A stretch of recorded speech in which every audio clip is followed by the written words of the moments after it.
अपना नहीं, ये पराया देश है, ये सराय खाना है, ये मुसाफिर खाना है, ये शरीर भी तुम्हारा अपना नहीं है, ये भी काल का पिंजरा है, किराए का मकान है, पराया मकान है। किसी को 40-50 साल के लिए मिला और किसी को 80-90-100 साल के लिए मिल गया।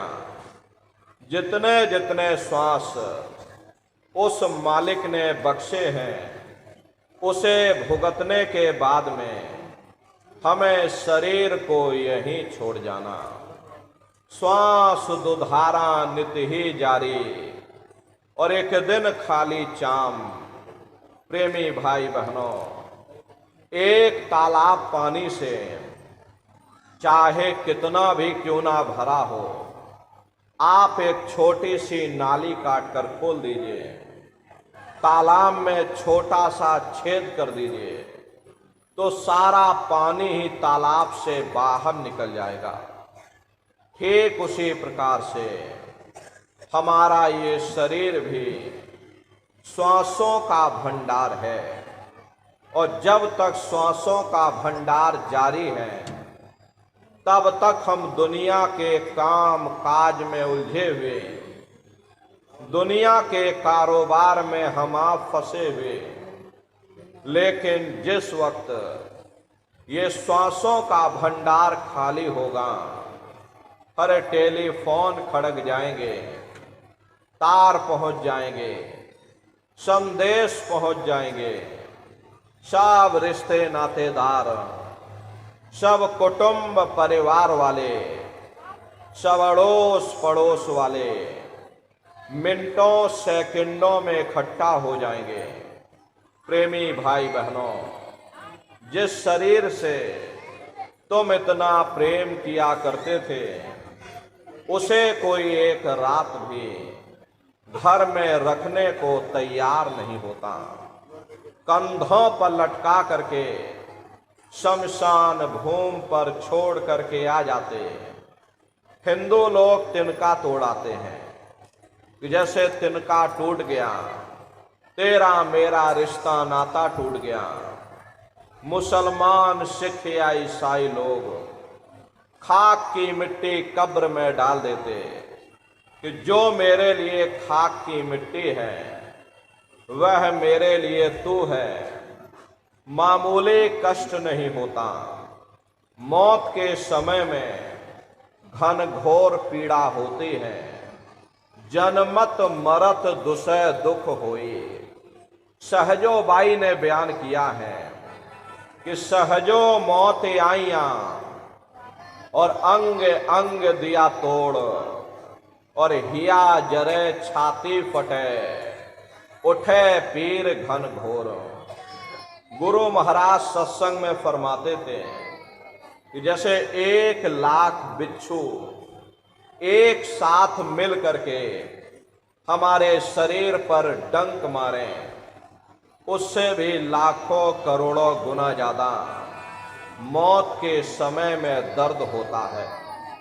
जब मृत्यु आती है तो किस तरह से प्राण निकलते हैं, प्राणों के निकलने की क्या प्रक्रिया होती है, पहले उसे आप अच्छी तरह से समझ लीजिए।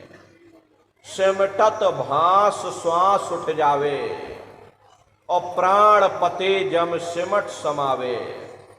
उस समय हमारी ये श्वासें रुक जाती हैं, शरीर की चेतना पीछे सिमटने लगती है, तो सबसे पहले गुदा चक्र टूटता है, क्योंकि गुदा चक्र में पृथ्वी का वास होता है।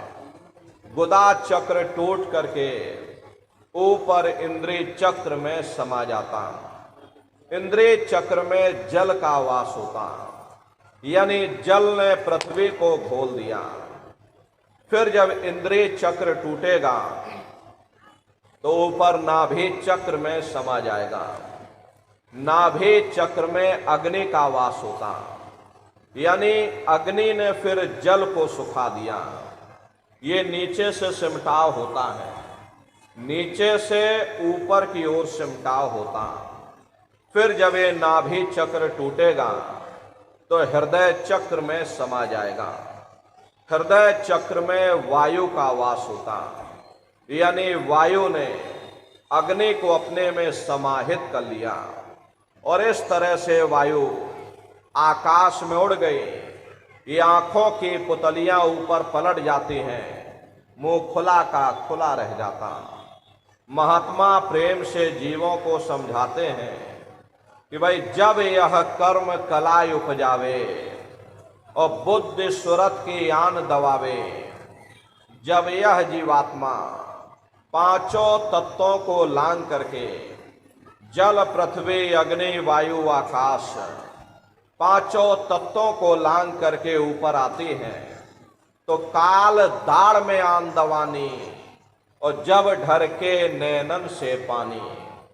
जब काल अपनी दाढ़ में दबाता है उस समय नेत्रों से पानी निकलता है, इंद्रियां टूट टूट करके चकनाचूर हो जाती हैं, सब रिश्ते नातेदार खड़े रह जाएंगे। लगे टकटकी दिखे न भाई, वाही समय को करे सहाई। उस समय जीव टकटकी लगाकर देखता है कि कोई मेरी मदद कर दे, कोई मेरी सहायता कर दे, कोई मुझे बचा ले। लेकिन प्रेमी भाई बहनों, सब नात रिश्तेदार खड़े रह जाते हैं, भाई बंधु सब देखते रह जाते, डॉक्टर वैद्य हकीम सब घेरे रह जाते, लेकिन उस समय आपको कोई बचा नहीं पाता। यमदूत आते हैं, प्राणों की डोरी को तोड़ देते हैं और जीवात्मा को खींच करके इस शरीर से बाहर कर दिया जाता। जैसे ये जीवात्मा शरीर से अलग हुई, ये शरीर हमारा मिट्टी हो जाता है। फिर इस मिट्टी को एक रात अपने घर में कोई रखने को तैयार नहीं होता। अरे आपके कितने भी सगे संबंधी क्यों ना हो, खास नात रिश्तेदार क्यों ना हो, लेकिन एक रात कोई घर में मट्टी रखने के लिए तैयार नहीं होते। कहते भाई जल्दी करो जल्दी करो, अब इनकी शक्ल देखने में हमको डर लग रहा, जल्दी से बाजार से कफन खरीद के लाओ, जल्दी से लकड़ियां खरीद के लाओ, अरे जल्दी से चिता तैयार करो, इनको घर में से जल्दी से उठा ले जाओ, वहीं शमशान भूमि पर जला देना। ये जो घर में इनके कपड़े लत्ते पड़े हुए, हर इनके कपड़े लत्ते भी उठा ले जाओ, वहीं शमशान भूमि पर जला देना। जिस बिस्तर पर ये लेटे रहे, ये बिस्तर भी अशुद्ध हो गया। अब इनकी छुई हुई चीज हमको घर में एक नहीं चाहिए, इसलिए इनका बिस्तर भी उठा ले जाओ, वहीं शमशान भूमि पर जला देना।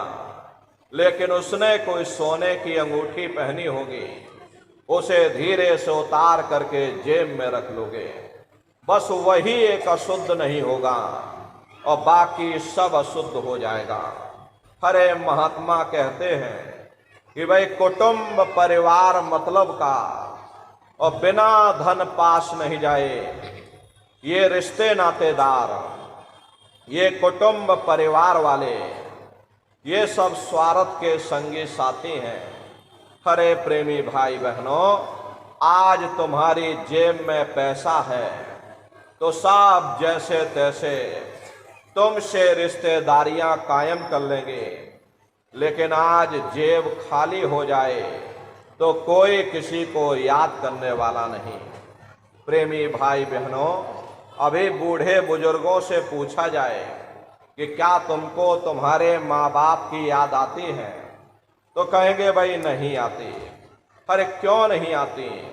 तुम्हारे माँ बाप थे, तुमको पाला पोसा बड़ा किया, खुद बेचारे भूखे रहे होंगे, तुम्हारा पेट पाला होगा, तुमको तुम्हारे माँ बाप की याद क्यों नहीं आती? क्योंकि तुम्हारे सामने तुम्हारे लड़के बच्चे हो गए, तुम्हारे नाती पोता पंती और संती हो गए, इसलिए तुम अपने माँ बाप की यादों को धीरे धीरे भूल गए और नई यादों में धीरे धीरे बस गए। ऐसे ही प्रेमी भाई बहनों, एक दिन सब तुमको भी भूल जाएंगे, कोई किसी को याद करने वाला नहीं। ये कहानी तो शमशान भूमि पर समाप्त हो गई। उधर देखो क्या होता, तुम्हारी जीवात्मा को ले जाकर के ऊपर धर्मराज की कचहरी में पेश कर दिया जाएगा। वहां पलक झपकते ही तुम्हारे अच्छे बुरे कर्मों का हिसाब किताब हो जाएगा। धर्मराज तुमको सजा सुना देंगे कि ले जाओ इनको फलाने नरक में डाल दो, क्योंकि मैंने इनको मौका दिया था जब ये माँ के गर्भ में उल्टे लटके हुए थे, सिर इनका नीचे था और पैर इनके ऊपर थे। उस समय इन्होंने मुझसे प्रार्थना की थी कि हे मालिक, मुझे एक बार मौका दे दो, मुझे एक बार ये मनुष्य शरीर दे दो, हम भजन करेंगे, भक्ति करेंगे, हम अपनी जीवात्मा का कल्याण करेंगे। तो मैंने इनकी प्रार्थना को स्वीकार कर लिया और इनको मैंने सुंदर सा मनुष्य शरीर दे दिया और कह करके मैंने भेजा था कि भाई ये मनुष्य शरीर ये किराए का मकान है, ये तुम्हारा अपना नहीं है। अगर ये तुम्हारा अपना होता तो हमेशा तुम्हारे पास रहता। ये तुम्हारा अपना नहीं, ये मैंने तुमको कुछ समय के लिए किराए का मकान दिया है। हाँ, तुम अपनी जीवात्मा को मेरे किराए के मकान में बैठा करके और मालिक की भक्ति करके अपनी जीवात्मा का कल्याण करा लेना। मैंने कुछ समय के लिए तुम सबको ये किराए का मकान दिया है। जब समय पूरा होगा तो मैं अपने सिपाहियों को भेजूंगा और उस समय पर तुम मेरे मकान को खाली कर देना। लेकिन इतना ध्यान रखना कि जैसा साफ सुथरा मैंने तुमको ये किराए का मकान दिया, वैसा ही साफ सुथरा तुम मुझको वापस लौटाना। लेकिन इस किराए के मकान में बैठ करके इन्होंने अच्छे बुरे कर्म कर डाले। मेरे किराए के मकान को इन्होंने अपने कर्मों से गंदा कर दिया, इसलिए कर्मों की सजा इनको मिलेगी। ले जाओ इनको फलाने नरक में डाल दो। महात्मा कभी झूठ नहीं बोलते। महात्माओं ने जब साधना किया और साधना करके जब ऊपर गए और ऊपर जा करके जब उन्होंने नरकों का हाल देखा, तो हमारी आपकी जानकारी के लिए उन्होंने धर्म ग्रंथों में लिख दिया कि लोह के खम्भ तपत के माही, और जहां जीव को ले चिपकाई वहां लोहे के खंबे अग्नि से धधक धधक कर लाल हो रहे। ऐसे खोटे जीवों को उन खंभों में चिपकाया जाता है। जीव हाय हाय करके तड़पता है। तड़फ तड़फ जीव जुलम बुखारी, और तपत खम्भ दुख उपजे भारी। असहनी वेदना होती है, असहनी दुख दर्द होता। जीव वहां रोता और चिल्लाता रहता। वहां कोई तुम्हारी पुकार सुनने वाला नहीं, कोई तुम्हारी दर्द भरी आवाज को सुनने वाला नहीं। प्रेमी भाई बहनों, ये दुर्दशा क्यों हो गई? क्योंकि हम लोग मनमुखी हो गए, मन के कहे पर चलने लग गए और मन के कहे पर चल करके अच्छे और बुरे कर्म करने लग गए।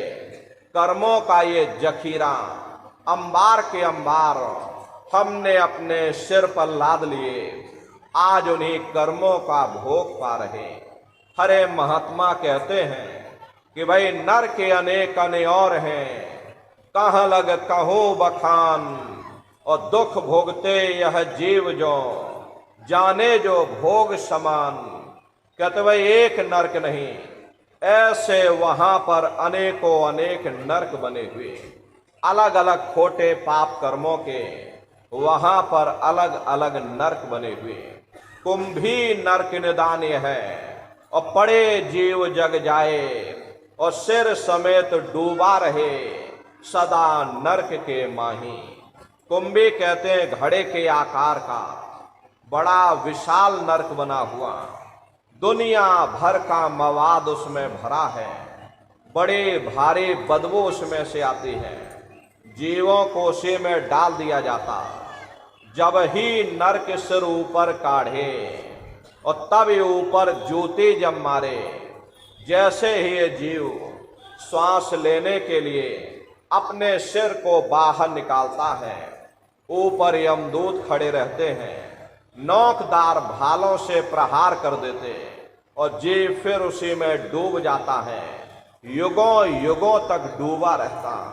कुंभी नरक कल्प लो वासा, और मुख में नरक नाक में श्वासा। कल्प लो वासा यानी 1000 चौकड़ी युग का एक कल्प होता है, और कल्प लो वासा यानी कि युगों युगों तक यही जीव अपने अपने कर्मानुसार नरकों की यातनाओं को भोगता रहता, और नरकों की यातनाओं को भोगने के बाद में इसी जीवात्मा को सीधे मनुष्य शरीर नहीं दिया जाता, बल्कि इसे 4 खान 84 लाख योनियों में डाल दिया जाता।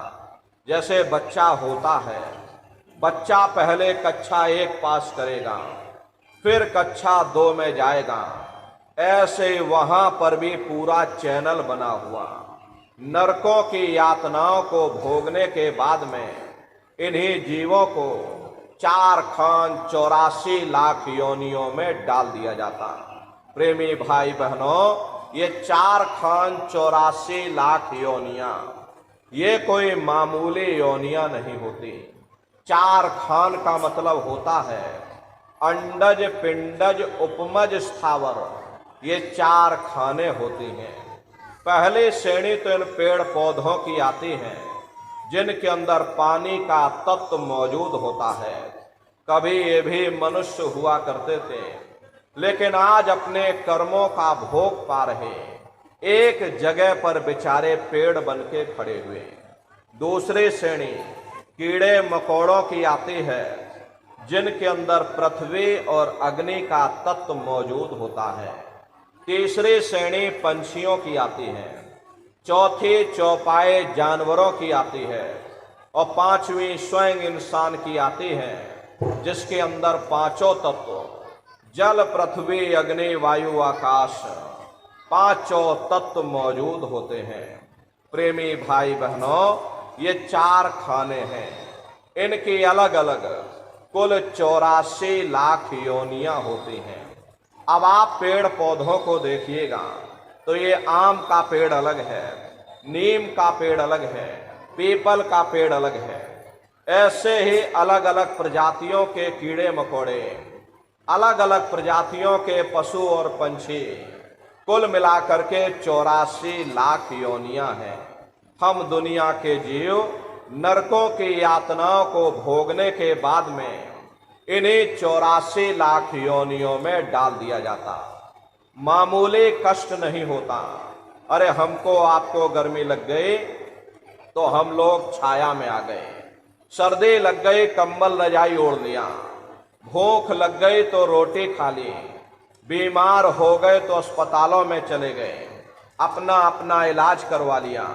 लेकिन देखो उन जानवरों को, क्या गर्मी, क्या सर्दी और क्या बरसात, एक एक रोटी के टुकड़े के लिए दर बदर रोड पर भटकते रहते हैं। किसी का हाथ कट गया, किसी का पैर कट गया, किसी को जीते जी काट डाला, मुर्गे की गर्दन ही मरोड़ डाली। अरे उनको भी दर्द होता है, उनको भी तकलीफ होती है, लेकिन वे बेचारे बेजुबान हैं, कुछ बोल नहीं पाते हैं, कुछ बता नहीं पाते हैं। हम लोगों के अंदर जुबान है, हम लोग बोल बता देते हैं, वे सिर्फ रोते और चिल्लाते रहते। मादा बिच्छू होती है। मादा बिच्छू की मौत कैसे होती? मादा बिच्छू जब अपने बच्चे को जन्म देती है तो उसी के बच्चे अपनी भूख को मिटाने के लिए अपनी माँ की पीठ पर चढ़ जाते हैं और उसी के मांस को नोच नोच करके खाते हैं। वो तड़पती रहती है, कराहती रहती है, लेकिन जब तक हड्डी हड्डी न बच जाए उसके बच्चे अपनी माँ की पीठ से नीचे नहीं उतरते। ऐसे न जाने कितने जीव जंतु इस संसार में भरे पड़े हुए दुख और कष्टों को सह रहे। अरे कई जन्म भय कीट पतंगा, कई जन्म भय मीन कुरंगा, कई जन्म पंखी सरपोयो, कई जन्म है वर वृक्ष जोयो, मिल जगदीश मिलन की वरिया और चिरंकार यह देश सजरिया। करोड़ों करोड़ युगों से हम आप नरकों की यातनाओं को भोगने के बाद में फिर कभी कीड़े पतंगों की योनि में, कभी पेड़ पौधों की योनि में, तो कभी पशु और पंछियों की योनि में भटका खाते। प्रेमी भाई बहनों, 84 लाख योनियों की सबसे जो आखिरी योनि होती है वो गाय और बैल की योनि होती है। गाय स्त्री का रूप लेती है और बैल पुरुष का रूप लेते हैं। ये 84 लाख योनियों की सबसे आखिरी योनि यानी कि अंतिम पायदान होता है। उसके बाद तब जाकर के हम लोगों को दोबारा फिर से मनुष्य शरीर प्राप्त होता। इसीलिए कहा गया है कि बड़े भाग्य मानुष तन पाया और कोट जन्म जब भटका खाया। कोटान कोट जन्म जन्मांतरों तक अलग अलग योनियों में भटकने के बाद में तब बड़े सौभाग्य से तुम लोगों को ये मनुष्य शरीर प्राप्त हुआ। लेकिन बड़े अफसोस की बात है, जैसे किसी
परमात्मा मिलेगा, इसी हरि मंदिर के अंदर मिलेगा।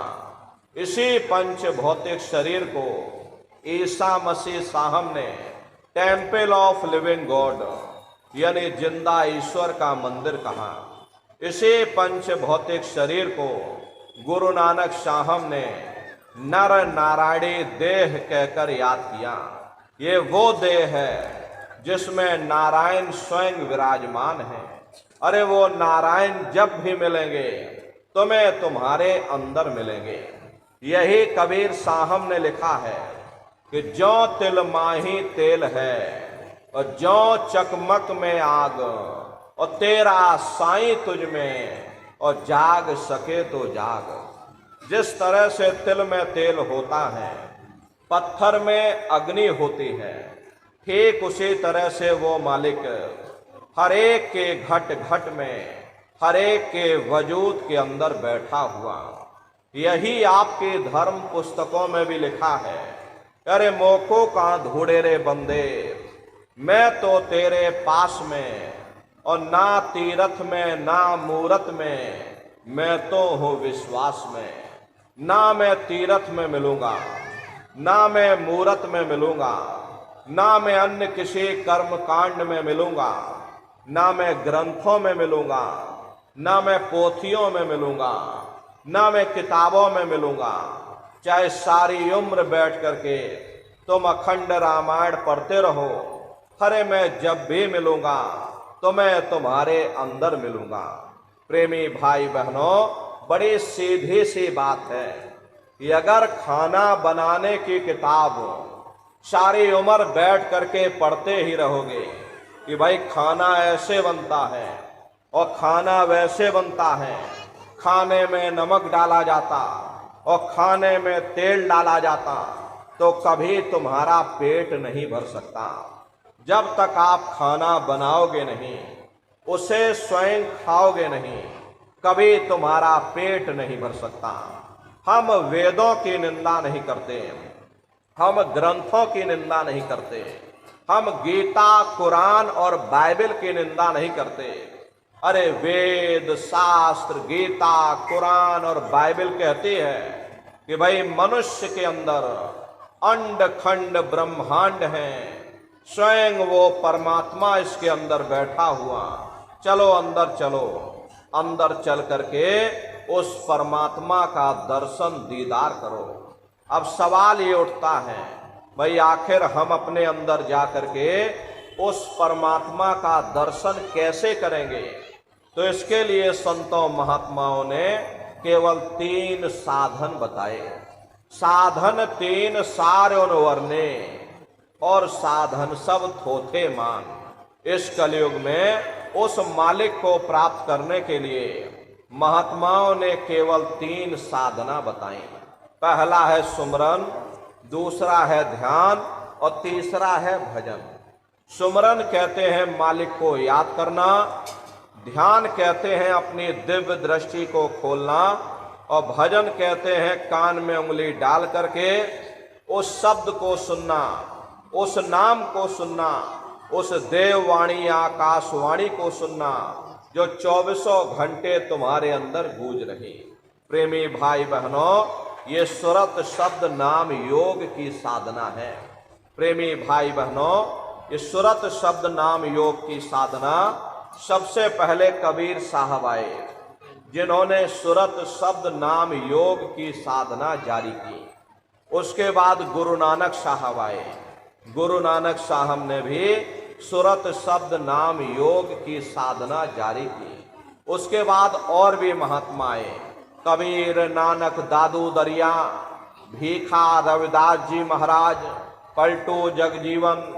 प्रेमी भाई बहनों, आप चित्रकूट में चले जाइए, गोस्वामी जी महाराज जिन्होंने रामचरित्र मानस बनाई, उन्होंने भी सुरत शब्द नाम योग की साधना जारी की। राजस्थान की धरती पर देखो मीराबाई हुई, सहजोबाई हुई, उन्होंने भी उस मालिक को पाया तो सुरत शब्द नाम योग की साधना करके पाया। प्रेमी भाई बहनों, ये सुरत शब्द नाम योग की साधना है। इस साधना की 3 क्रियाएं हैं, सुमरन, ध्यान और भजन। तो कैसे आप लोग सुमरन करोगे, कैसे आप लोग ध्यान करोगे और कैसे आप लोग भजन करोगे, जरा बैठ करके अच्छी तरह समझिएगा और फिर घर पर जा करके करिएगा। तो सबसे पहले सुमरन कैसे किया जाएगा? सुमरन करने के लिए एक माला आप लोग ले लेना। ये देखिए प्रेमी भाई बहनों, 108 दाने की ये माला है। अपने अपने घरों में बैठ करके बाहर से अपनी आंख को बंद कर देना, दोनों आंखों के मध्य भाग में अपने ध्यान को एकाग्र करके और दाने दाने पर जय गुरुदेव नाम का उच्चारण करिएगा। हर दाने पर जय गुरुदेव नाम, हर दाने पर जय गुरुदेव नाम, जय गुरुदेव, जय गुरुदेव, जय गुरुदेव, कुल 108 बार करिएगा। दोबारा इसी जगह फिर वापस आ जाओगे। जब आप जय गुरुदेव नाम का उच्चारण करोगे तो दोनों आंखों के मध्य भाग में अपने ध्यान को रोक करके और दाने दाने पर जय गुरुदेव नाम का उच्चारण करिएगा। जिसको आप याद कर रहे हो, एक समय ऐसा आएगा वो अंतर में तुम्हारे सामने प्रकट हो जाएगा। उसके स्वरूप को आप देख लेना, फिर उसी के स्वरूप को याद करके जय गुरुदेव नाम का सुमरन सभी नए प्रेमी भाई बहन करिएगा। दूसरी बार फिर यहीं से जय गुरुदेव नाम का सुमरन, तीसरी बार फिर यहीं से जय गुरुदेव नाम का सुमरन, इस तरह से कुल 8 बार जय गुरुदेव नाम का सुमरन सभी नए प्रेमी भाई बहन करिएगा। 8 बार करने के बाद ये माला आप रख देना। प्रेमी भाई बहनों, ये जय गुरुदेव नाम किसी साधारण इंसान का नाम नहीं है, ये स्वयं उस अनामी महाप्रभु का नाम है। समय समय पर संत महात्मा अपने अपने समय पर आकर के अपनी साधना के द्वारा उस मालिक के नाम को सिद्ध करते हैं, उस मालिक के नाम को जगाते हैं। जैसे कबीर साहब आए, कबीर साहब ने साहिब नाम सिद्ध किया।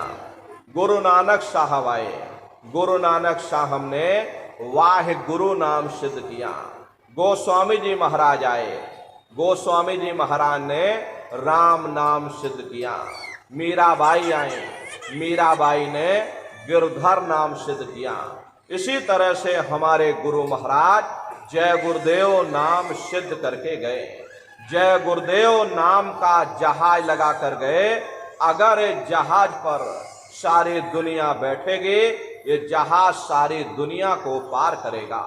नए जीवों के लिए नामदान की प्रक्रिया को और सरल से सरल किया गया, क्योंकि बहुत से पुराने पुराने प्रेमी हैं और अगर उनसे पूछा जाए कि भाई जरा नाम रूप स्थान गाजे बाजे बता दो, वो तक भूल जाते।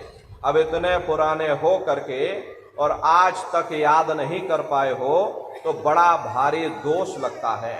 इसीलिए नए जीवों के लिए नामदान की प्रक्रिया को और सरल से सरल कर दिया गया, ताकि बहुत से बगैर पढ़े लिखे लोग हैं, चाहे बूढ़े बुजुर्ग हों, चाहे बच्चे बच्चियां हों, आसानी से आप लोग समझ जाओ और प्रेमी भाई बहनों सुमरन ध्यान भजन कर सको। एक है साध है सब सद है और सब साध है सब जाए। पहले अपने गुरु की उंगली पकड़ लो, क्योंकि गुरु तुम्हारा सच्चा रहबर है। गुरु बिन भाव निज तरे न कोई, गुरु के बगैर कोई भी जीवात्मा इस भाव सागर से पार नहीं जा सकती। इसीलिए कहा गया कि भाई गुरु गोविंदो खड़े और काके लागू पाई और बलिहारे गुरु आपने जिन गोविंद दियो बताई। महिमा उन्हीं की है जिन्होंने गोविंद को लखा दिया। इसीलिए कहा जाता है कि भाई गुरुर ब्रह्मा गुरुर विष्णु गुरुर देवो महेश्वर गुरुर साक्षात पर ब्रह्म तस्मै श्री गुरुवे नमः। प्रेमी भाई बहनों, इसलिए जय गुरुदेव नाम का सुमरन सभी नए प्रेमी भाई बहन सबसे पहले करिएगा। सुमरन करने के बाद में फिर आप ध्यान पर बैठिएगा। दूसरा है ध्यान, और ध्यान कहते हैं अपनी दृष्टि को एकाग्र करना, अपनी दिव्य दृष्टि को खोलना। तो कैसे आप लोग ध्यान करोगे, जरा अच्छी तरह से समझ लो। अपने अपने घरों में पलथी मार करके आप लोग बैठिएगा। शरीर को टाइट मत करना। बहुत से प्रेमी क्या करते हैं कि ध्यान के समय अपने शरीर को बिल्कुल टाइट कर देते हैं। यदि आप अपने शरीर को टाइट कर दोगे तो ये शरीर आपका थक जाएगा और फिर शरीर ढीला पड़ जाएगा।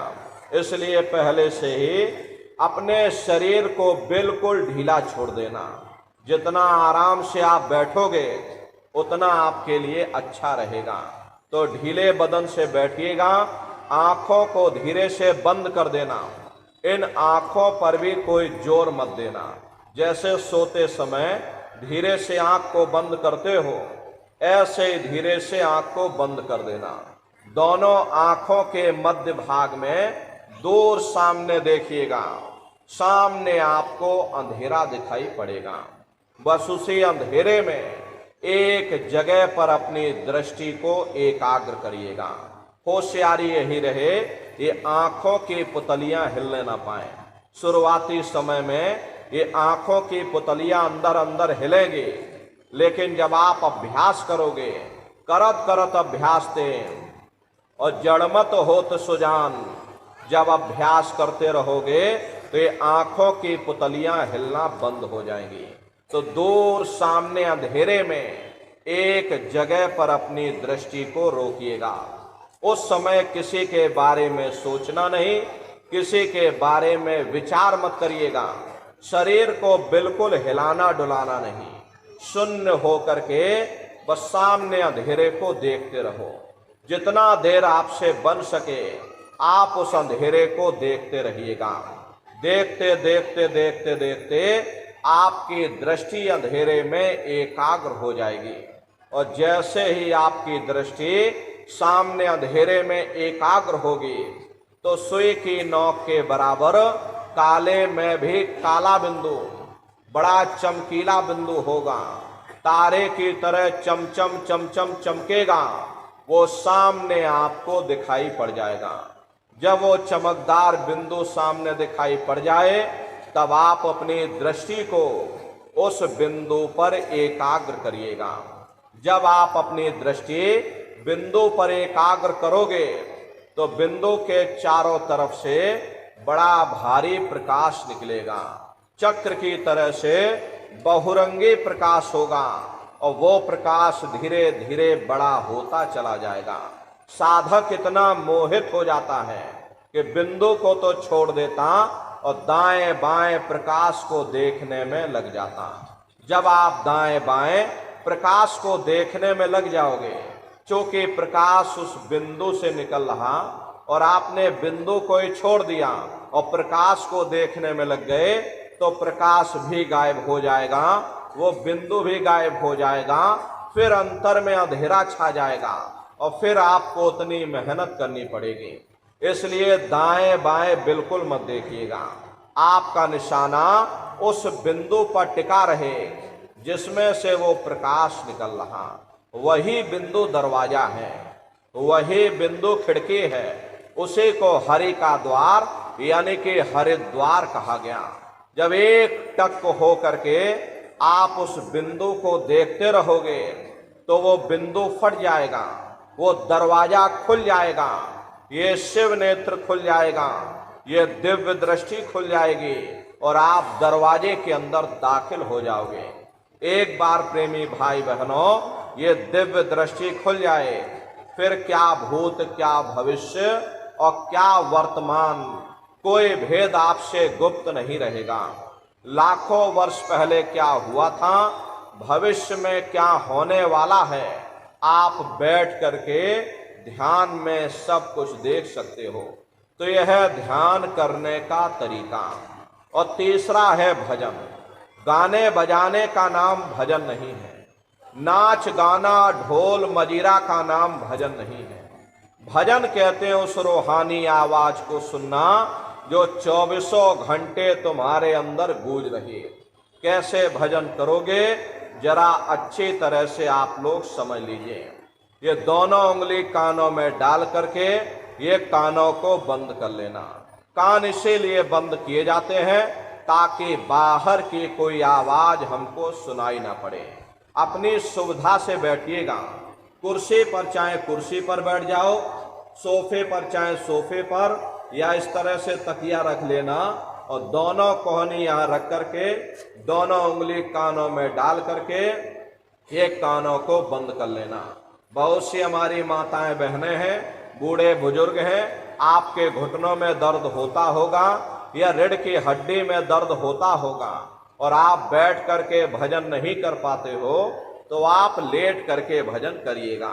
ऐसे सीधे लेट जाना और लेटे लेटे आंख और कान को बंद कर लेना। मतलब तो आंख और कान को बंद करना है, चाहे आप लेट करके करो या चाहे आप बैठ करके करो। यही कहा गया है कि भाई आंख कान मुख बंद कराओ, अनहद झिंगा शब्द सुनाओ। यानी पहले अपनी आंख को बंद करो, अपने मुख को बंद करो, दोनों उंगली कानों में डाल करके ये कानों को बंद कर लो और ऊंचे से ऊंचा ध्यान दे करके उस आवाज को सुनने की कोशिश करो। प्रेमी भाई बहनों, जब आप अपने कानों को बंद करके ऊंचा ध्यान दे करके गौर से सुनोगे तो आपको ऐसा अनुभव होगा कि कहीं सीटी जैसी आवाज हमारे कानों में बज रही। टी, इस तरह से सीटी जैसी आवाज शुरू में आप सभी को सुनाई पड़ेगी। करना कुछ नहीं है, लेटे हो चाहे बैठे हो, बस आप उस आवाज को सुनते रहना और सुनते सुनते उसी में लीन हो जाओ। जब आप उसमें लीन हो जाओगे तो कुछ समय बाद में दोबारा आपको अनुभव होगा कि कहीं बड़ी दूर से एक महीन आवाज, घंटे और शंख की आवाज हमारे कानों में बज रही।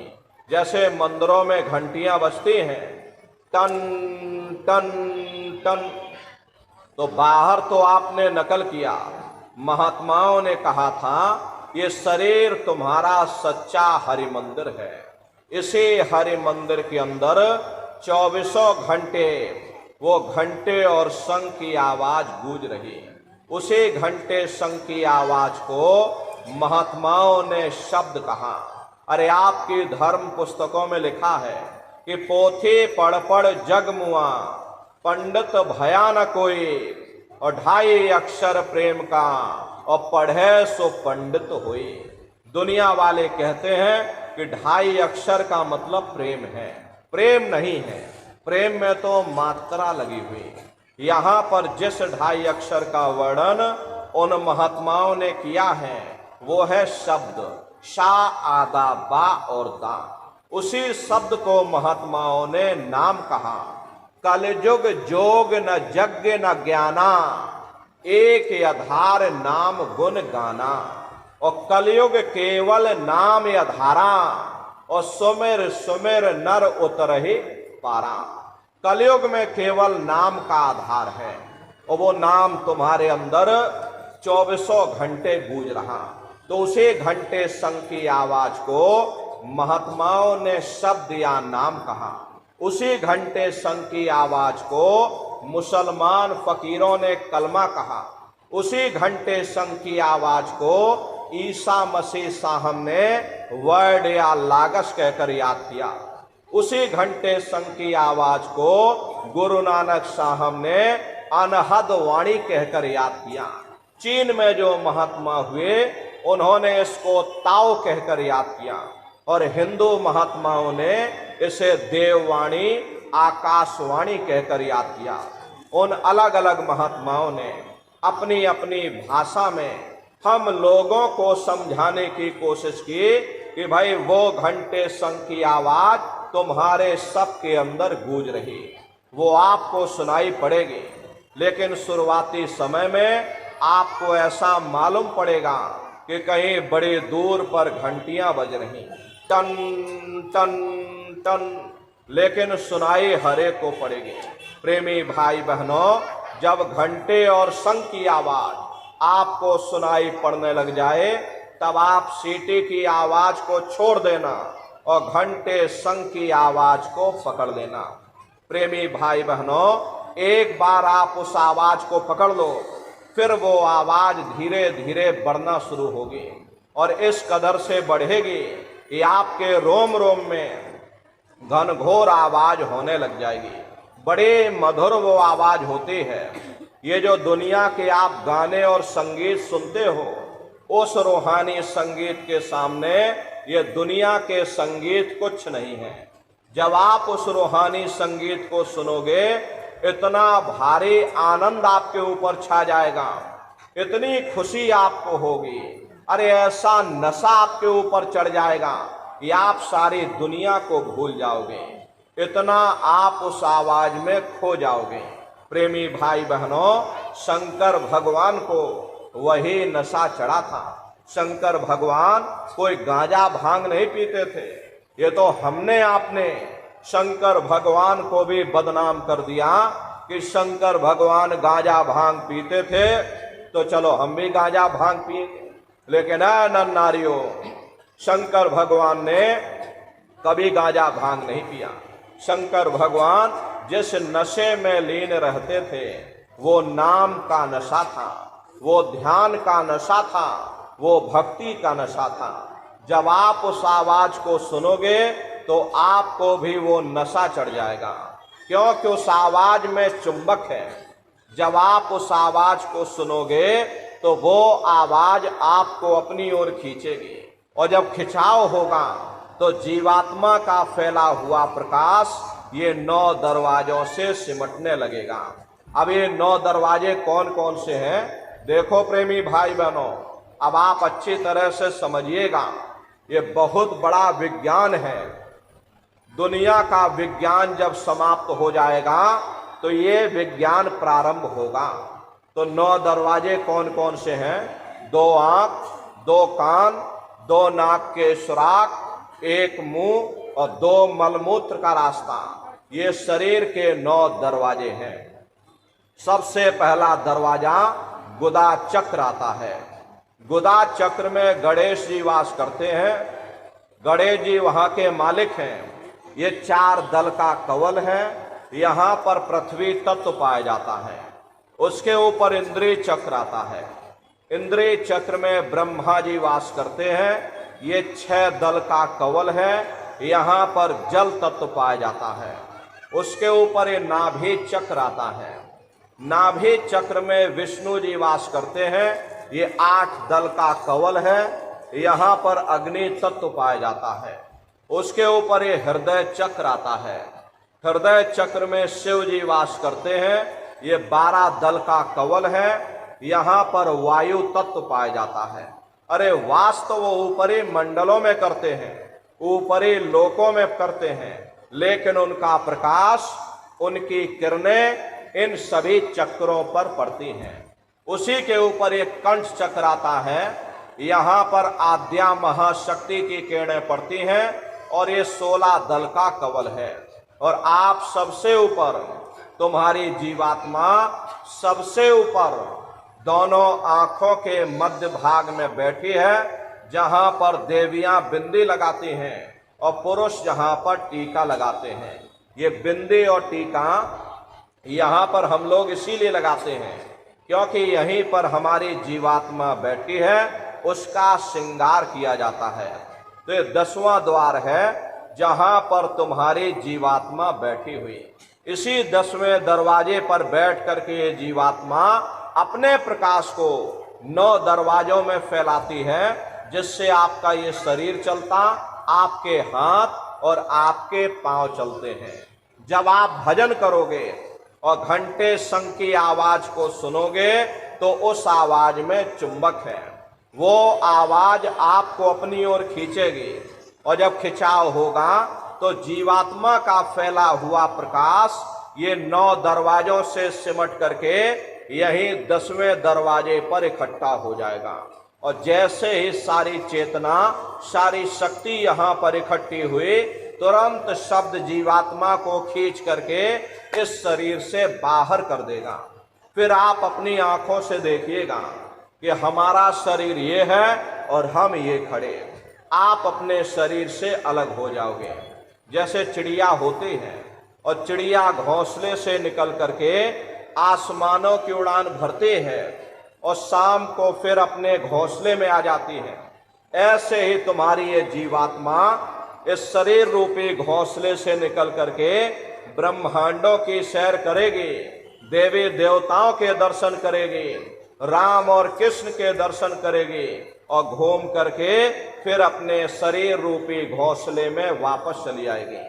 प्रेमी भाई बहनों, ये ब्रह्मा विष्णु महादेव जिनकी सारी दुनिया पूजा करती है, अरे आप सभी लोग ब्रह्मा विष्णु महादेव की पूजा करते हो, लेकिन कभी आपने ये विचार नहीं किया कि भाई जिनकी हम पूजा कर रहे हैं आखिर ये हैं कौन, ये कहाँ पर रहते हैं, ये क्या काम करते हैं, इनके माँ बाप कौन हैं, राम कौन है, कृष्ण कौन है, ईश्वर कौन है, ब्रह्म कौन है, पर ब्रह्म कौन है, ये कहाँ पर रहते हैं, तो जरा संक्षिप्त में आप समझिएगा, क्योंकि अगर हम इसका वर्णन करेंगे तो लाखों वर्ष हमको लग जाएंगे, एक लोक का वर्णन नहीं हो पाएगा। इतने विशाल लोक ऊपर बने हुए, लेकिन संक्षिप्त में हम आपको बता रहे हैं कि किन किन मंडलों को पार करते हुए तुम्हारी ये जीवात्मा अपने 5वें मंडल पर यानी कि सचखंड में पहुंचेगी। प्रेमी भाई बहनों, जब आप भजन करोगे और घंटे शंख की आवाज को पकड़ करके जब आप शरीर रूपी घोंसले से बाहर निकल जाओगे, तो उसी घंटे शंख की आवाज को पकड़कर ये जीवात्मा ब्रह्मांडों की चढ़ाई करेगी। पलक झपकते यह जीवात्मा खरबों योजन ऊपर चली जाती है। ये चांद, सूरज, सितारों को पार करने के बाद सबसे पहले जो आपको लोक मिलेगा, उसे महात्माओं ने शिवलोक कहा। शिवलोक वो तमोगुणी स्थान है।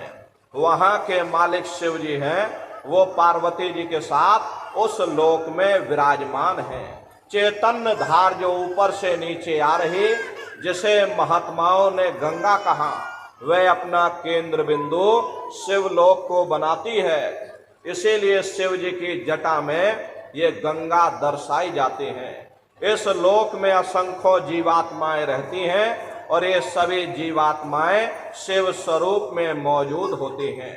जब आप वहां पर पहुंचोगे और शिव जी का जब प्रत्यक्ष दर्शन करोगे, तो आपका स्वरूप भी शिव के समान यानी शिव स्वरूप हो जाएगा। शिव जी का दर्शन करने के बाद फिर जब आप ऊपर चढ़ोगे, उसी के ऊपर ब्रह्मा जी का लोक आएगा। ब्रह्मा जी का लोक वो रजोगुणी स्थान है। वहां के मालिक ब्रह्मा जी हैं। वो गायत्री, सावित्री और सरस्वती के साथ उस लोक में विराजमान हैं।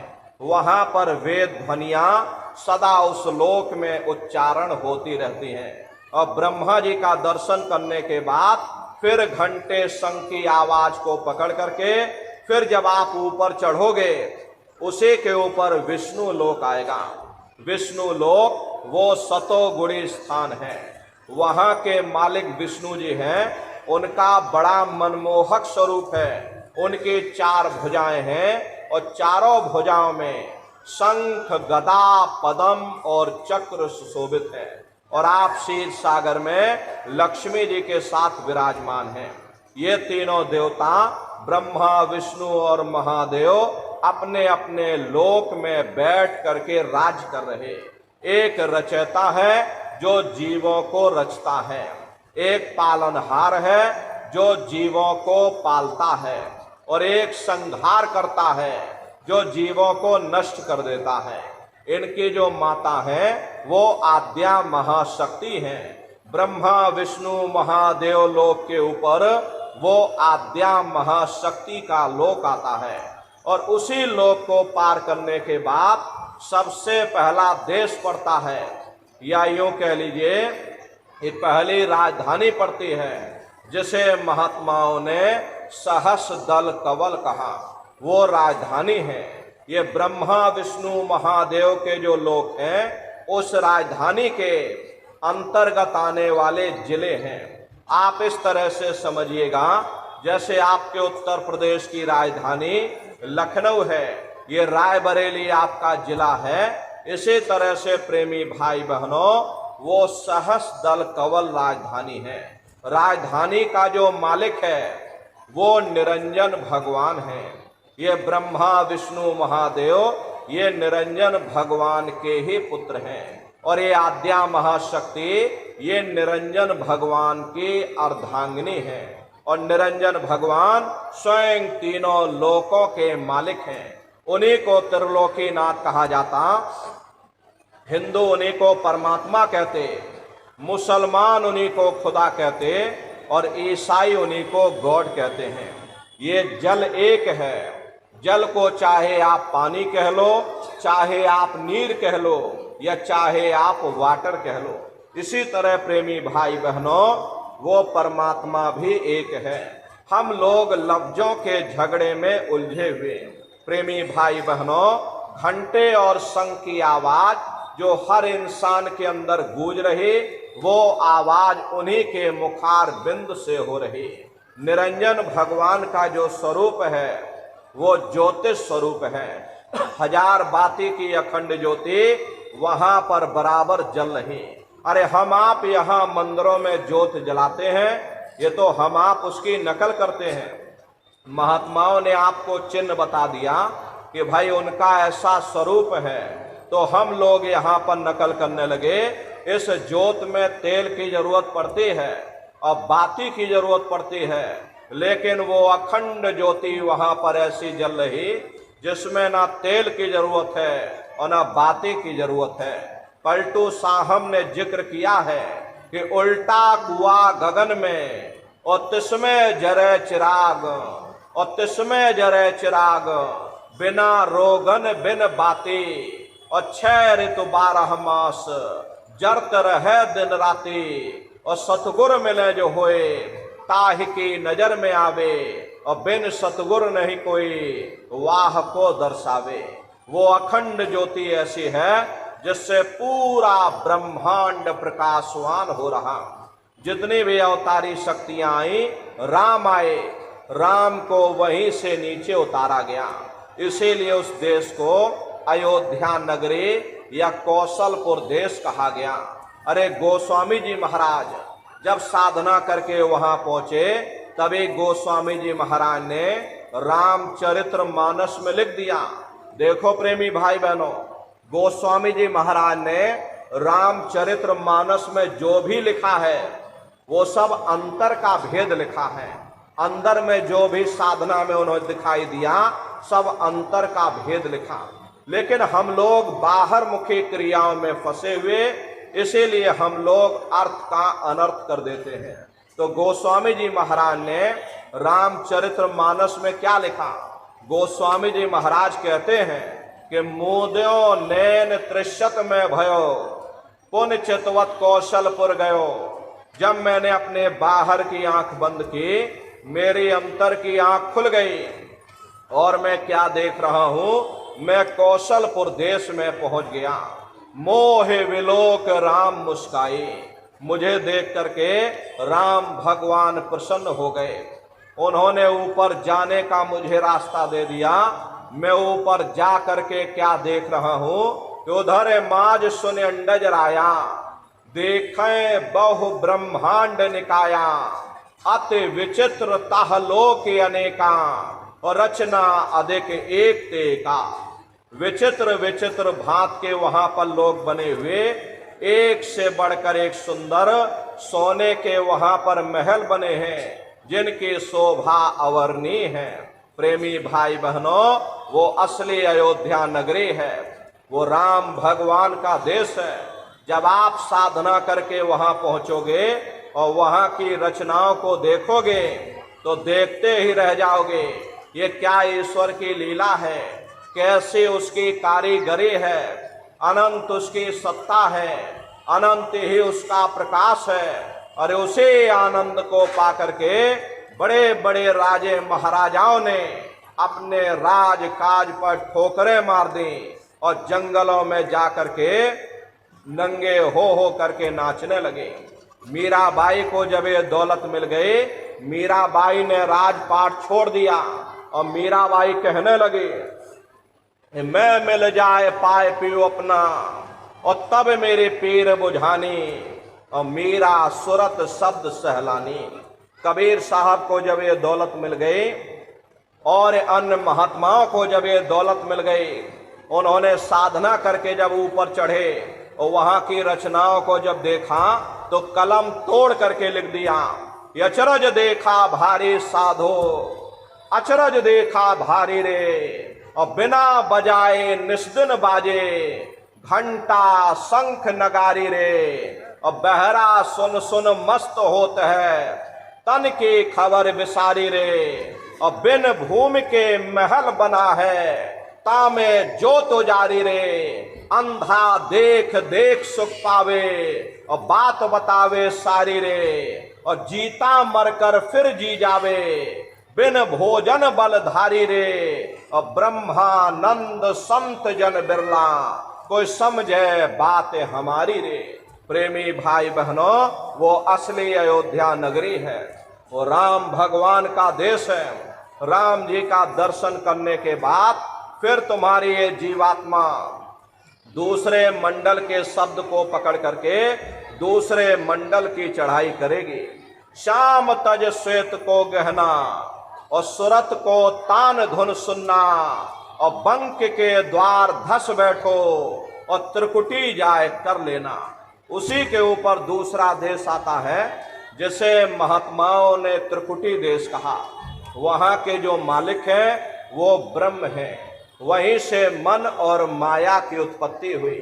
वहीं से तीन गुण, रजोगुण, तमोगुण, सतोगुण, तीनों गुणों की उत्पत्ति वहीं से हुई। ये जो आपके वेद हैं, अरे वेदों को सारी दुनिया पढ़ती है। वेदों की भी उत्पत्ति उसी स्थान से हुई है। महात्मा कहते हैं कि भाई त्रिकुटी महल में विद्या सारा, धन हर गरजे बजे नगारा, और लाल वरण सूरज उजियारा। वहां पर दो धुने, बादलों की गर्जन और मृदंग की आवाज उस लोक में गूंजती रहती है। जैसे पहले स्थान पर राम भगवान के देश में घंटे और शंख की आवाज गूंजती है, ऐसे ही दूसरे मंडल पर यानी कि ब्रह्म के देश में बादलों की गर्जन और मृदंग वहां पर बजता रहता है। ओम का जाप बराबर वहां होता रहता। प्रेमी भाई बहनों, ब्रह्म का जो स्वरूप है लाल वरण सूरज उजियारा, ये सूरज कुछ नहीं है। ऐसे लाखों लाख सूर्य इकट्ठे करोगे तो वहां का एक सूर्य बनेगा। प्रेमी भाई बहनों, ब्रह्म का जो स्वरूप है वो सुबह के लाल सूर्य के समान है, इसीलिए वहां का पूरा ब्रह्मांड लाल है। जहां तक आपकी निगाह जाएगी ब्रह्म देश में चारों तरफ आपको लाल ही लाल नजर आएगा। महात्मा जब साधना करके वहां पहुंचे तभी महात्माओं ने लिख दिया कि लाली मेरे लाल की, और जित देखूं तो लाल, और लाली देखन में गई, और मैं भी हो गई लाल। वो पूरा ब्रह्मांड ही लाल है। तो जितने साधक वहां पहुंच जाते हैं उन सभी को योगेश्वर कहा जाता है। जैसे व्यास जी हुए, वशिष्ठ जी हुए, वाल्मीकि जी हुए, इन सब की पहुंच वहीं तक थी। इसीलिए कहा गया कि वाल्मीकि भय ब्रह्म समाना। जब इनकी जीवात्मा वहां पहुंची और जब इन्होंने ब्रह्म का दर्शन किया तो इनका स्वरूप भी ब्रह्म के समान यानी ब्रह्म स्वरूप हो गया। तो जितने साधक वहां पहुंच जाते हैं उन सभी को योगेश्वर कहा जाता है। योगेश्वर भगवान श्री कृष्ण उसी देश में वास करते हैं। ये जो ब्रह्म देश है वो श्री कृष्ण भगवान का ही देश है और श्री कृष्ण भगवान वहीं पर रहते हैं। ये बाहर की जन्माष्टमी नहीं है जो आप लोग मनाते हो, ये तो आप नकल करते हो। महात्माओं ने कहा था भाई सही मायने में तुम जन्माष्टमी कब मनाओगे? जब तुम्हारी ये जीवात्मा 5 तत्व जल पृथ्वी अग्नि वायु आकाश और 3 गुणों रजोगुण तमोगुण सतोगुण 5 तत्व और 3 गुणों से परे होकर के ब्रह्म देश में पहुंच करके जब कृष्ण भगवान का दर्शन कर लोगे तब सही मायने में जन्म अष्टमी मनाई जाएगी। वहां कृष्ण भगवान का दर्शन करने के बाद फिर तुम्हारी ये जीवात्मा तीसरे मंडल के शब्द को पकड़ करके तीसरे मंडल की चढ़ाई करेगी। आगे पहुंची सुन झंकार ररंकार ध्वनि सुनी पुकार, आगे श्वेत शून्य है भाई और मान सरोवर पैठ नहाई। उसी के ऊपर तीसरा देश आता है जैसे महात्माओं ने शून्य देश कहा, उसी को रारंग देश कहा जाता, उसी को अक्षर और नेति कहा जाता। वहाँ के जो मालिक हैं वो रारंग पुरुष यानी कि पर ब्रह्म पुरुष हैं। वहाँ किंगरी और सारंगी 2 धुनें उस लोक में होती रहती।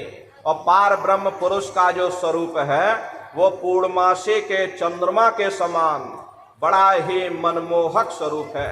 इसी स्थान पर प्रेमी भाई बहनों एक बहुत बड़ा अमृत का सरोवर बना है, जिसे महात्माओं ने मान सरोवर कहा। वो मान सरोवर कितना लंबा और कितना चौड़ा है और कितनी उसकी गहराई है, आज तक उसकी कोई था नहीं लगा पाया।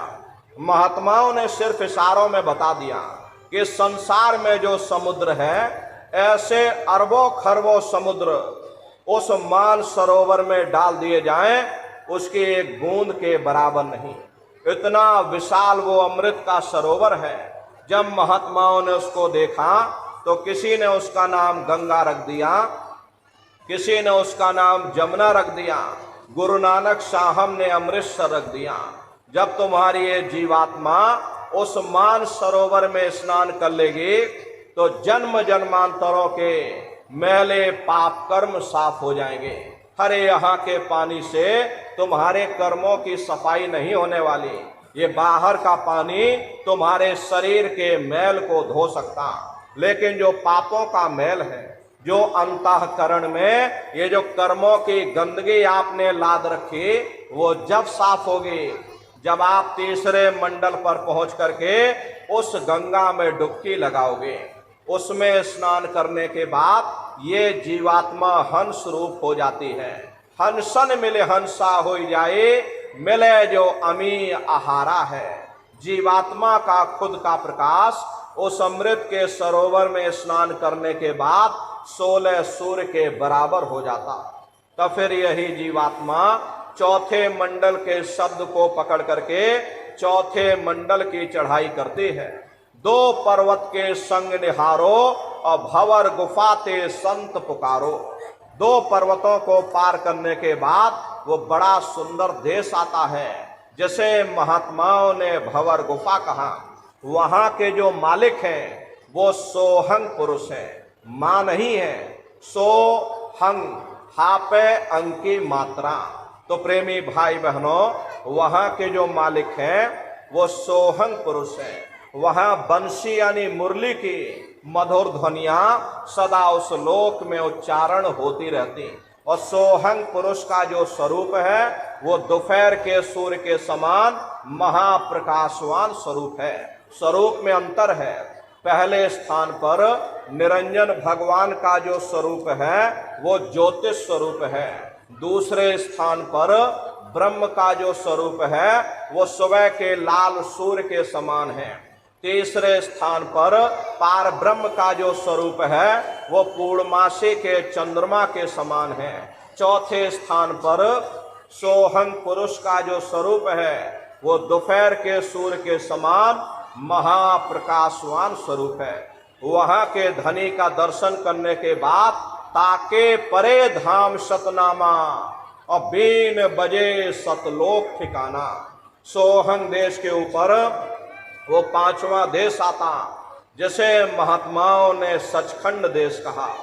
वो सचखंड देश अजर अमर अविनाशी सदा एक रस रहने वाला देश है।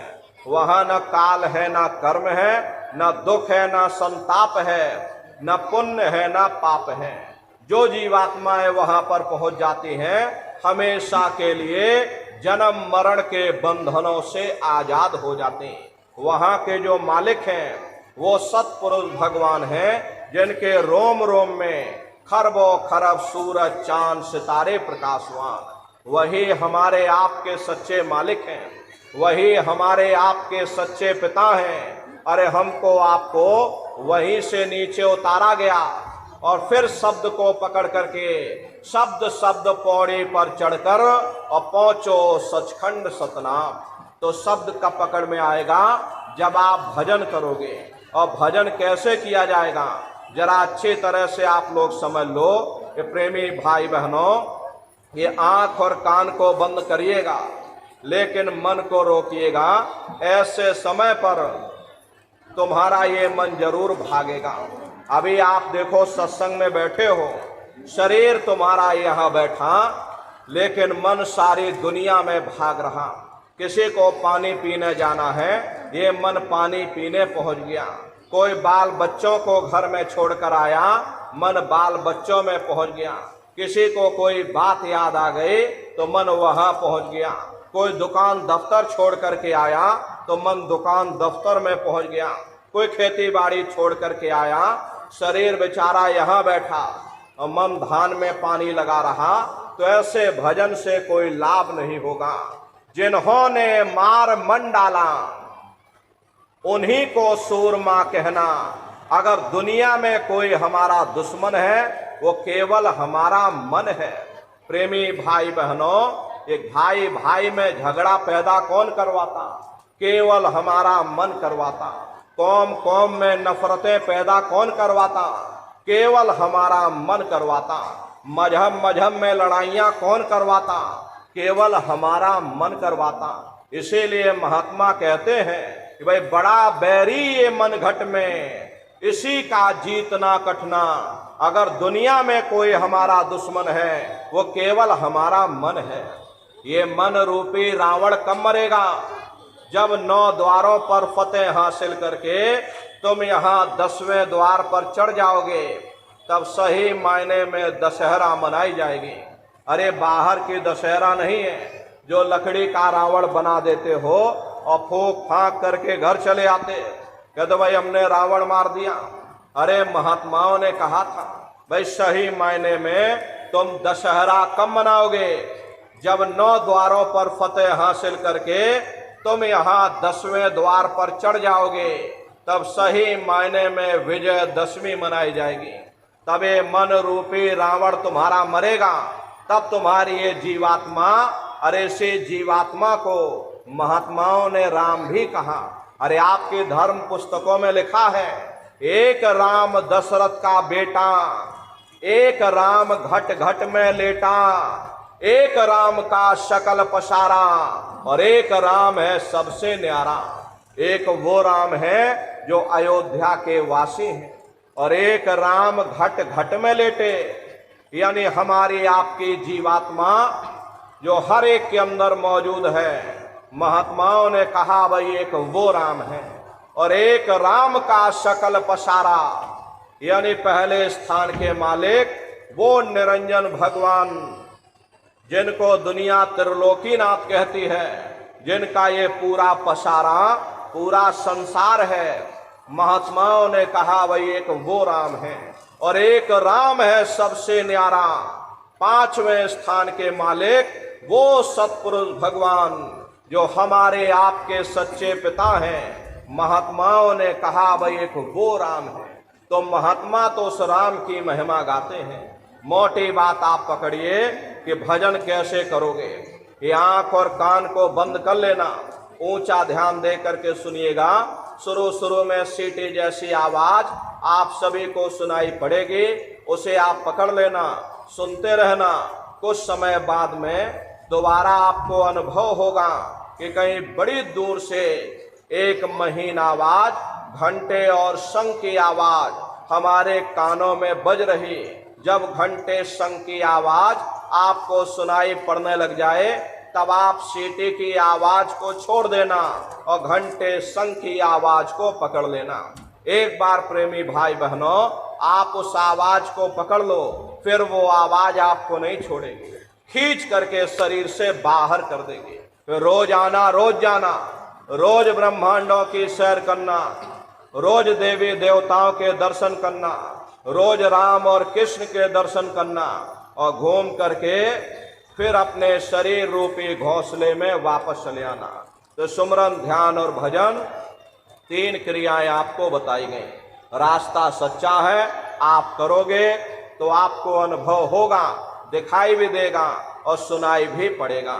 लेकिन नित्य नियम से अभ्यास करिएगा, नागा नहीं होना चाहिए।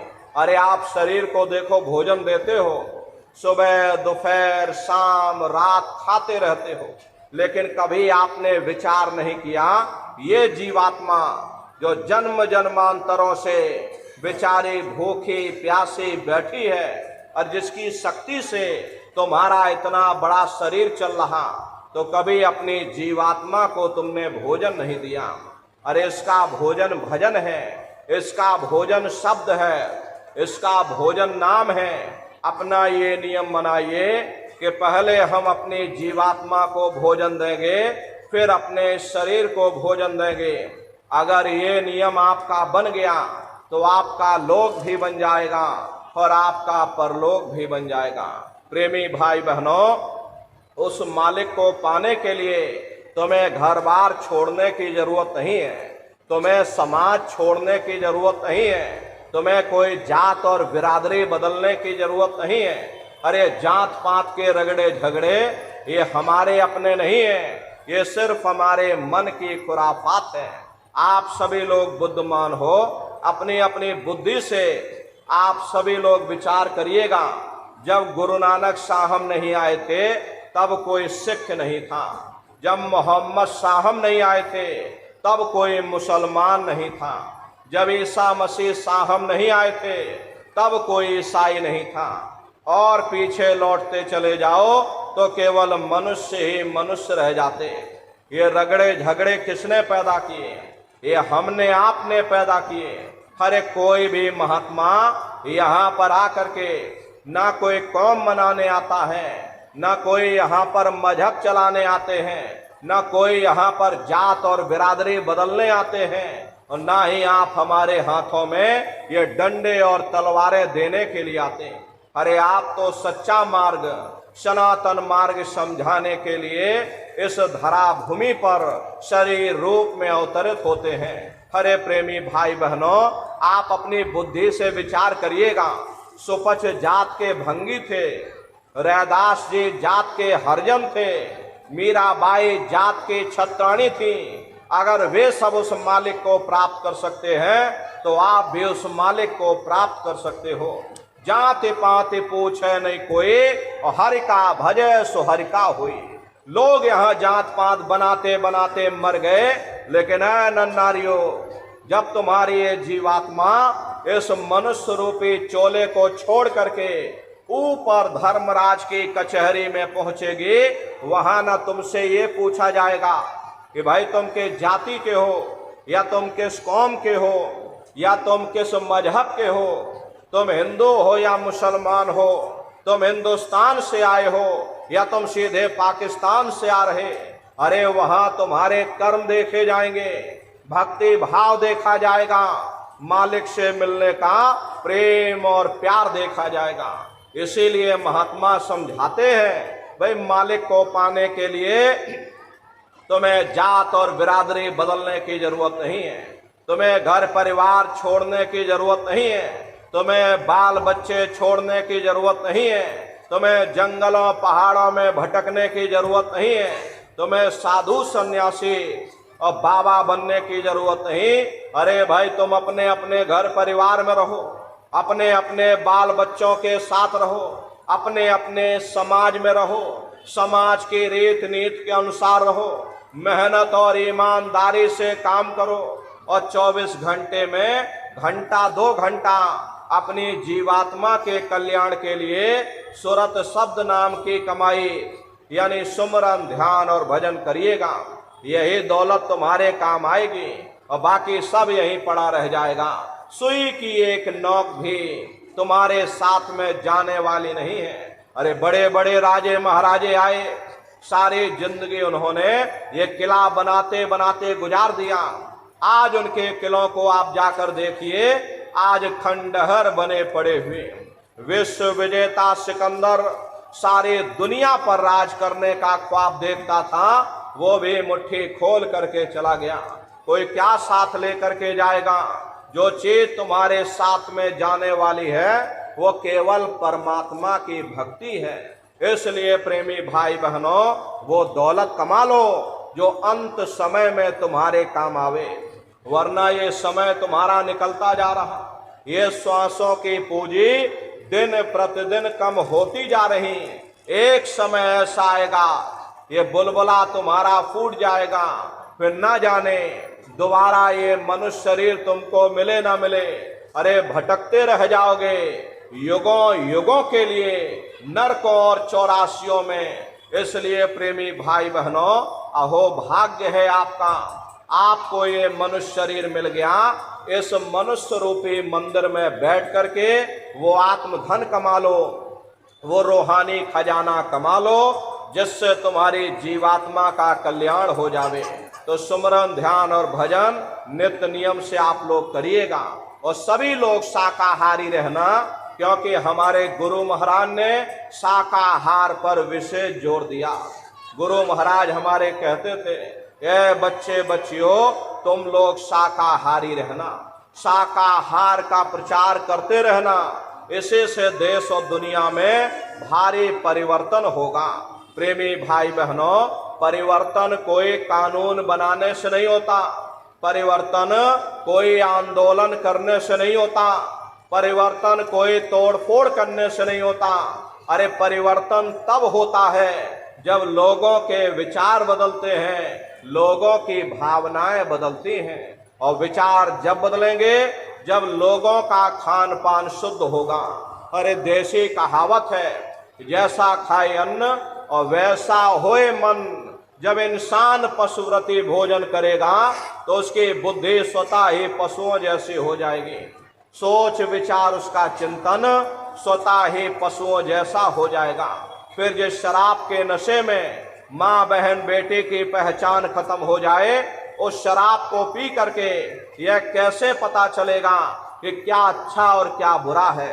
यही कारण है कि आज घर समाज में ये दुनिया भर के अत्याचार और दुनिया भर के व्यभिचार फैले हुए। अरे हम लोग मंदिर बनवाते हैं, उन मंदिरों में नहा धो करके जाते, कहते भाई परमात्मा के रहने की जगह है, हमको नहा धो करके जाना चाहिए, फूल अगरबत्ती ले जाना चाहिए। कोई उन मंदिरों में कूड़ा कचरा नहीं डालता। अगर कूड़ा कचरा डालोगे तो आपस में लाठियां चल जाएंगी। फिर ये जो हरि मंदिर है, ये पंच भौतिक शरीर जिसे महात्माओं ने हरि मंदिर कहा, अरे इसमें तुम हाड़ मांस के लोथड़े डालते हो, इसमें तुम शराब के कतरे डालते हो। अपने बनाए हुए मंदिर की आप कद्र करोगे और परमात्मा के बनाए हुए इस हरि मंदिर को तुमने जीते जी कब्रिस्तान बना दिया तो सख्त सजा मिलेगी। हरे महात्माओं ने लिखा है कि तिल भर मच्छी खाई के और कोट गौ दे दान और काशी करवट जा मरे निश्चय नरक निदान। यदि तिल भर भी मच्छी खा करके फिर चाहे कोटान कोट गौओं का तुम दान करो और काशी में जा करके मत्था रगड़ते रगड़ते अपनी पूरी जिंदगी वहां पर गुजार दो, फिर भी तुमको तुम्हारे गुनाहों की सजा मिलेगी, कोई बच नहीं सकता। क्योंकि ये कर्म भूमि है, यहाँ तुम जैसा कर्म करोगे वैसा फल तुमको मिलेगा। देखिए इस कर्म भूमि पर कृष्ण भगवान तक नहीं बच पाए। उस समय बाली को छिप करके बाण मारा, वही बाली कृष्ण अवतार में बहेलिया बन करके आ गया। कृष्ण भगवान के पैरों में पद्म चमकता था, हिरण की आंख समझ करके और बहेलिये ने निशाना मार दिया। और जब पास में आकर के देखा कृष्ण भगवान थे, अफसोस करने लगे। लेकिन कृष्ण भगवान ने उसको समझाया कि भाई इसमें तुम्हारा कोई दोष नहीं, उस समय हमने तुमको मारा, आज तुमने हमको मार दिया, हमारा तुम्हारा अदला बदला पूरा हो गया। कर्म प्रधान विश्व रच राखा, जो जस करे सो तस फल चाखा। ये कर्मों का ऐसा देश है, यहाँ तुम जैसे बीज बोगे वैसे फसल काटोगे। इसलिए प्रेमी भाई बहनों, आपसे हमारी प्रार्थना है कि आप लोग शाकाहारी रहिएगा। कोई ऐसा नशा मत करना जिससे बुद्धि तुम्हारी पागल हो जाए और घर में माँ बहन बेटी की पहचान खो दो। अरे आप अपने आप को कट्टर हिंदू मानते हो, अरे भाई हम कट्टर हिंदू हैं, हमसे बड़ा सनातनी दुनिया में कोई नहीं, हम राम को मानने वाले हैं और हम कृष्ण को मानने वाले हैं। अरे आप राम को मानते हो और आप कृष्ण को मानते हो तो उनके आदर्शों पर भी चलना सीखो। राम ने कभी नहीं कहा कि तुम मांस खाओ या कृष्ण ने कभी नहीं कहा कि तुम शराब पियो। अरे जितने देवी देवता अवतार हुए सभी यही कह करके गए कि अहिंसा परमो धर्मा। अगर हमने किसी को बनाया नहीं तो मिटाने का अधिकार हमारे पास नहीं। अरे आप इंसान हो, इंसान का काम है दया करने का, दया धर्म का मूल है। इसलिए आप जीवों पर रहम करो, रूहों पर रहम करो, सभी लोग शाकाहारी रहिएगा। ये तरह तरह की बीमारियां जो आज के समय में आ रही हैं, इसका मुख्य कारण एक ही है, लोगों का खान पान गंदा हो गया। अरे आप लोग बुद्धिमान हो, पढ़े लिखे लोग हो, अपनी अपनी बुद्धि से आप सभी लोग विचार करिएगा।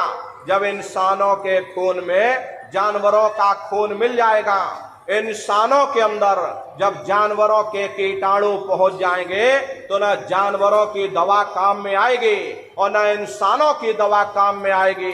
तो परिणाम क्या होगा? ऐसी महामारियां फैलेंगी।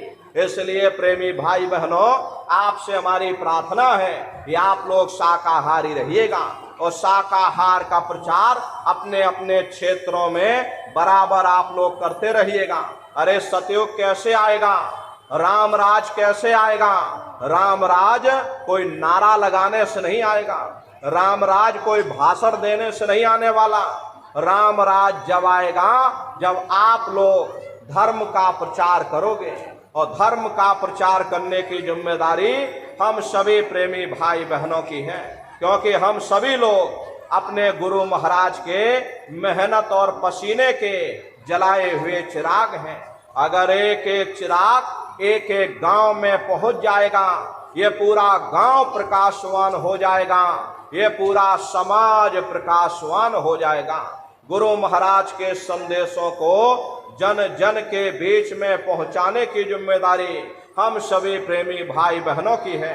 गुरु महाराज हमारे कह करके गए कि बच्चा गांव गांव में तुम भजन केंद्र की स्थापना करो, गांव गांव के लोग भजन करने लग जाएं, गांव गांव में सत्संग होने लग जाए, गांव गांव के लोग शाकाहारी हो जाएं, गांव गांव के लोग सदाचारी हो जाएं, गांव गांव के लोग चरित्रवान हो जाएं, आंखों में माँ बहन बेटी की पहचान कायम हो जाए।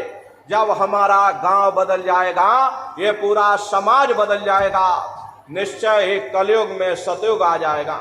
इसलिए प्रेमी भाई बहनों, धर्म के प्रचार में आप सभी लोग अपना अपना योगदान दीजिएगा। देखिए हमारे गुरु महाराज परम संत बाबा जय गुरुदेव जी महाराज ने एक अच्छे समाज के निर्माण के लिए, चरित्रोत्थान के लिए, लोगों को शाकाहारी और सदाचारी बनाने के लिए 116 वर्ष की आयु तक अथक मेहनत और परिश्रम किया। हमारे गुरु महाराज ने अपने गुरु की याद में मथुरा आश्रम पर इतना विशाल मंदिर बनवाया।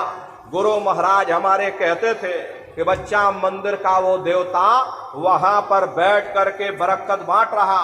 अरे आप लोग आइए, वहां कोई रुपया पैसा नहीं चढ़ाया जाता, कोई चंदा चुटकी नहीं। अरे आप लोग आए, मंदिर के देवता के सामने अपनी एक बुराई को चढ़ा दीजिए। वहां पर बुराई चढ़ाई जाती है कि हम आज से मांस मछली नहीं खाएंगे, हम आज से अंडा शराब का सेवन नहीं करेंगे, हम आज से झूठ नहीं बोलेंगे, हम आज से किसी को धोखा नहीं देंगे। अरे आप अपनी एक बुराई चढ़ा दो, आपकी एक मनोकामना पूरी होगी। ऐसा वरदानी मंदिर गुरु महाराज ने अपने गुरु की याद में मथुरा आश्रम पर बनवाया है। उन्हीं की याद में ये पावन भंडारे का कार्यक्रम 20 दिसंबर से और 24 दिसंबर तक मथुरा आश्रम पर मनाया जाएगा। तारीख आप लोग याद रखिएगा, 20 दिसंबर से और 24 दिसंबर तक ये भंडारे का कार्यक्रम होगा। तो आप सभी प्रेमी भाई बहन भंडारे के कार्यक्रम में पधारिएगा। प्रेमी भाई बहनों, अपने अपने बच्चों को भी साथ में लेकर के आइएगा।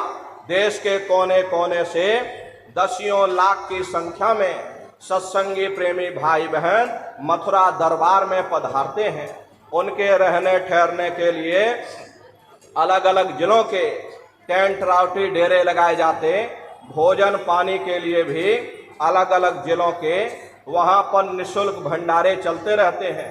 प्रेमी भाई बहनों, अपना बहुत बड़ा आश्रम है, करीब करीब 10 किलोमीटर के व्यास में अपना आश्रम बना हुआ, वहीं पर ये कार्यक्रम होता है। अपने आश्रम पर गुरु महाराज की एक छोटी सी गौशाला भी है। गुरु महाराज के पास में कुल 2 गाय थी। 2 गायों का इतना बड़ा परिवार है कि आज के समय में करीब करीब 3000 गाय हैं और 3000 के ऊपर सांड हैं। गौशाला अलग है और नंदीशाला अलग है। किसी को बाहर नहीं भेजा जाता, क्योंकि हमारे गुरु महाराज कह करके गए कि बच्चा इनको यहीं रखना, यहीं सेवा पानी करना। अगर बाहर भेज दोगे लोग मार देंगे, काट देंगे। इसीलिए चाहे गाय हो या चाहे बैल हो, हमारे यहाँ किसी को बाहर नहीं भेजा जाता। गायों के लिए अलग से गौशाला है और सांडों के लिए अलग से नंदीशाला बनी है।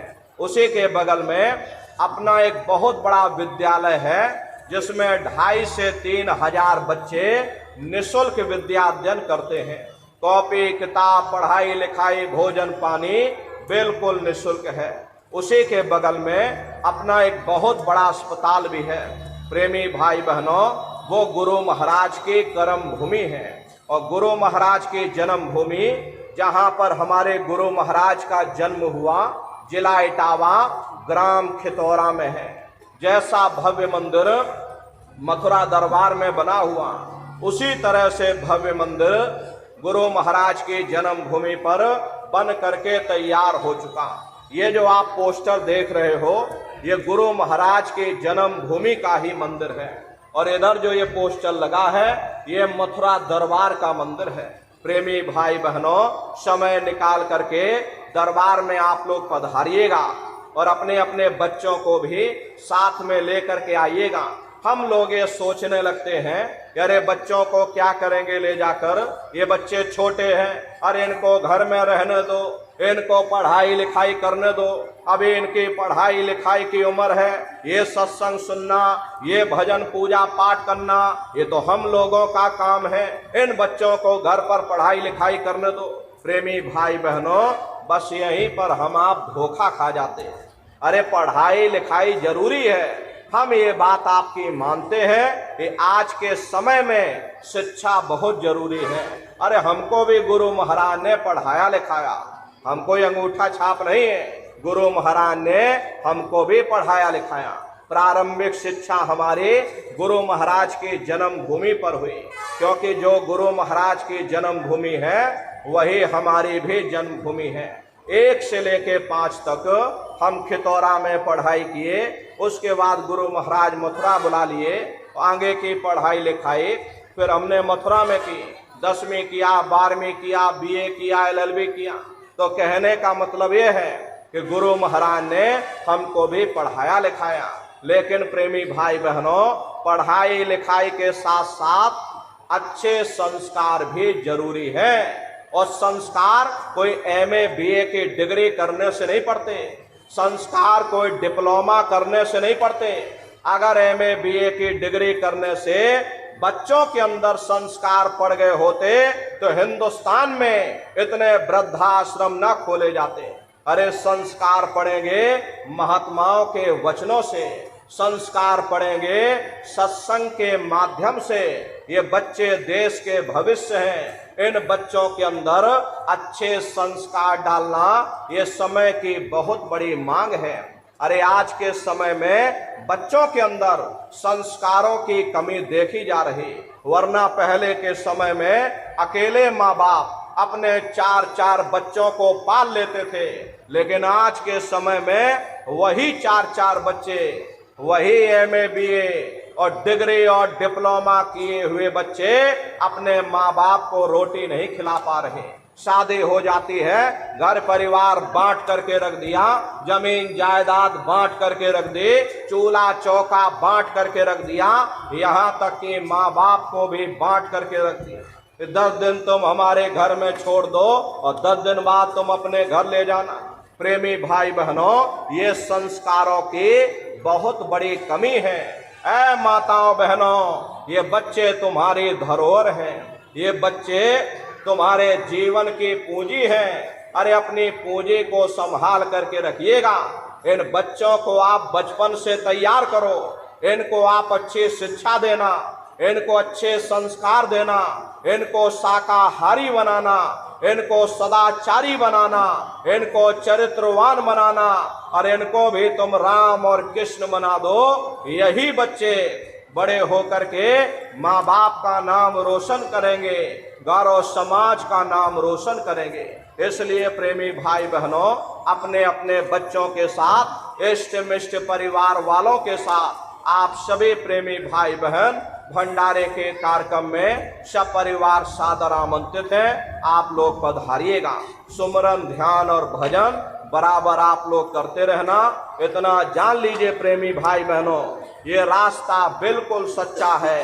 आप करोगे तो आपको अनुभव होगा, दिखाई भी पड़ेगा, सुनाई भी पड़ेगा। अरे आपका लोक भी बन जाएगा और आपका परलोक भी बन जाएगा। इसी के साथ अब हम अपनी वाणी को विराम देते हैं। आप लोगों ने अपना कीमती समय हमको दिया, इसके लिए आप सभी प्रेमी भाई बहनों को बहुत बहुत साधुवाद है। कहने सुनने में यदि हमसे कोई गलती हुई हो तो अरे हम तो छोटे हैं। आप सभी लोग, हमारी माताएं बहनें, बूढ़े बुजुर्ग, हमको छोटा समझ करके आप सभी प्रेमी भाई बहन हमको क्षमा कीजिएगा। अभी आप लोग बैठे रहिएगा, एक प्रार्थना सभी प्रेमी भाई बहन करेंगे, उसके बाद ये समापन हो जाएगा। तो सभी प्रेमी भाई बहन बैठ करके मालिक को याद करते हुए एक प्रार्थना बोलिएगा। बोलो जय